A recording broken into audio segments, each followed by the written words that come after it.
Good morning mga idol, mga sangkay.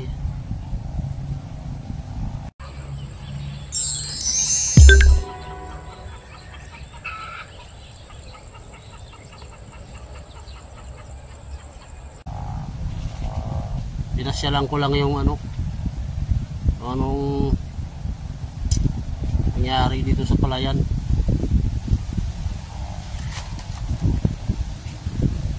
Dalawang linggo nang hindi umuulan kasi, kaya pinuntahan ko.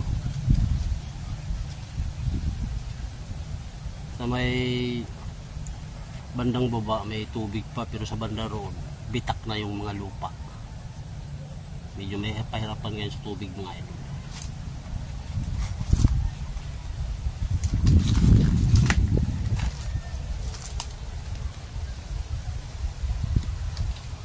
Wala na, durog ng kubo. Ito nga pala yung kubo na inaayos ni Mrs. Ito yung bahay ng itik nung araw, tapos pinatirahan niya doon sa mga PWD. May kapatid, namatay yung matanda, natira yung bata. Pare-pareho silang medyo may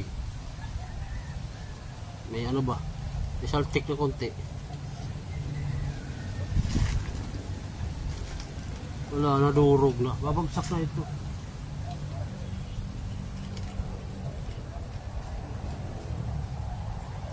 Ito yung gusto kong ayusin maglagay dito ng itik o kaya manok. May itik ako dati rito,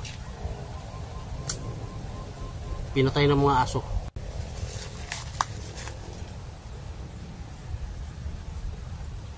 Masukal na. Hindi sana magkakaganito itong ginawa na nga itong bahay. Ano, pinaayos ni Mrs. Kaso yung nakatira, yun ang mahirap.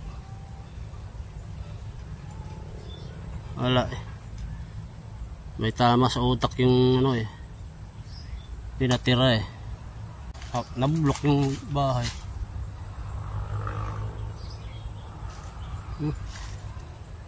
Wala na ito. Papalitan na lahat ito. Kasi yung mga puno dito hindi natanggalan ng sanga. Titirahin ko ito pagkatapos ng anihan. Tanggalan ko ng mga sanga itong mangga na to. Magtitira lang ng isa. Ayan. Ay, tumatakip na rito sa palayan. Ayan. Hindi maganda yung palay na natatabunan ng puno. Hindi lumalago.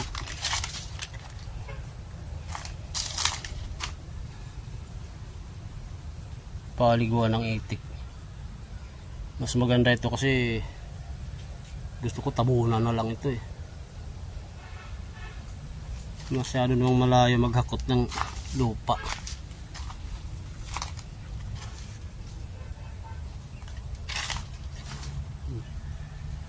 Yan yung nakatira dito.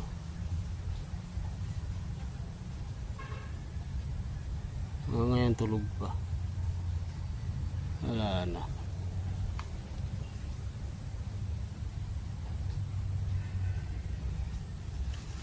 Mahirap yan. Mahirap makipag-usap dyan. Ano na ito? Paliguan ng itik. Palitan na lang manok. Sumubukal.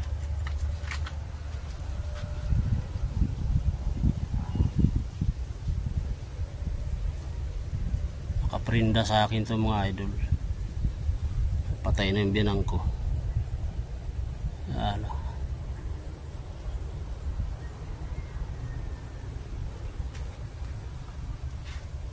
Pagkatapos ng anihan, itirahin na ito. Ang daming niyog matanim ng biyanang ko yan. Itong parte na ito nakaprinda sa akin to. Bali 5 block ng palayan.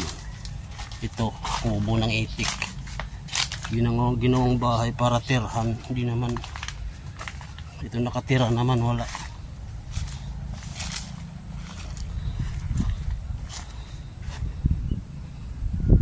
Sa bandang baba may mga kunting tubig pa, oh. Yan.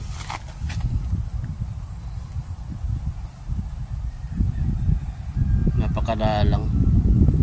Natipid sa punla. Samantalang doon napakaraming punla, o nasayang lang. Doon sa kabilang ano, may-ari niyan.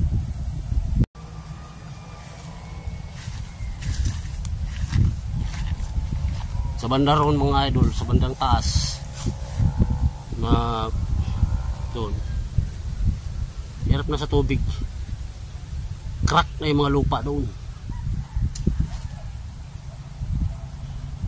Konti lang naman sa akin dito, 4 na block lang yun nandyan,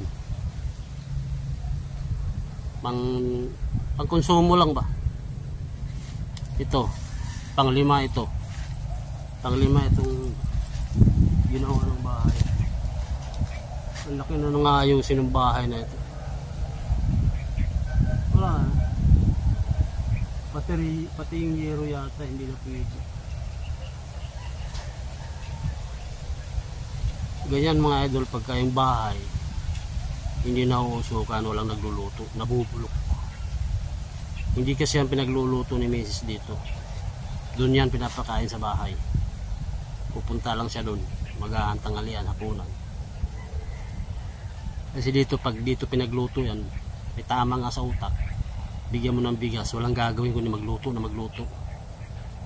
Tapos nilagyan dito ng manok pato, itik ng bayaw ko, niluluto naman niya yung mga itlog. Napakasalbahe. Ano nga eh, parang inuuto-uto lang yata kami nito. Loko na ito eh.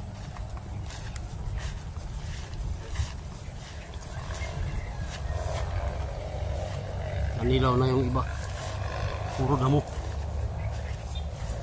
Pero okay dito kasi hindi na ano na pagkatanim.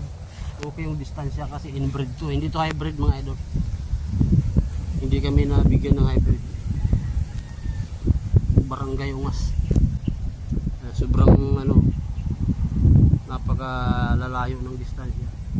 Hindi yan nagsasaha ng gusto kasi yan inbred. Hindi yan hybrid. Mukhang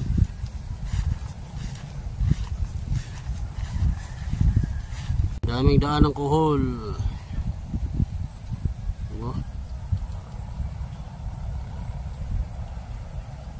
Umpisa nang bumitak dito. Sa banda ron talagang bitak ang lupa mga idol.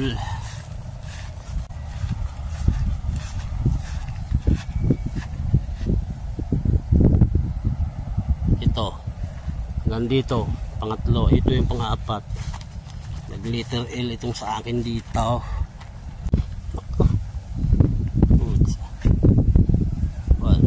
Inubos ng kuhol. Ito, wala tayong aanihin ito. Klase na ito. Wala.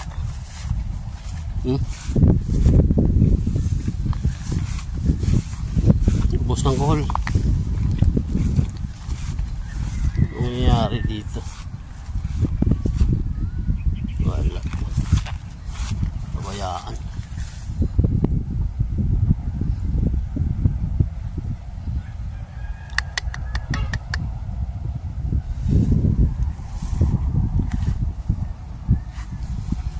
Yan.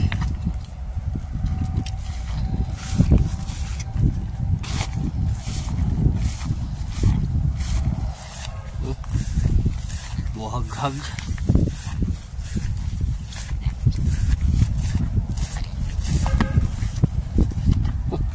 Oh, bitak na. Bitak na. Hindi na lalago ito. Wala ko sa tubig.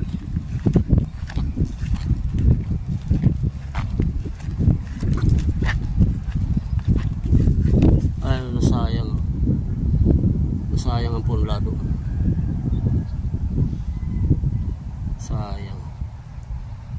hindi na itanim. Kinulang pa naman ako ng punlan, dito lang pala marami.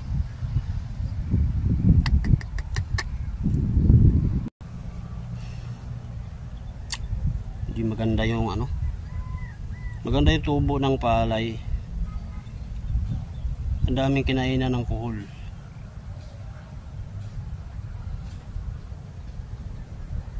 Alam na ang resulta nito. Imbis na pangkain lang so, konsumo, kukulangin pa yata.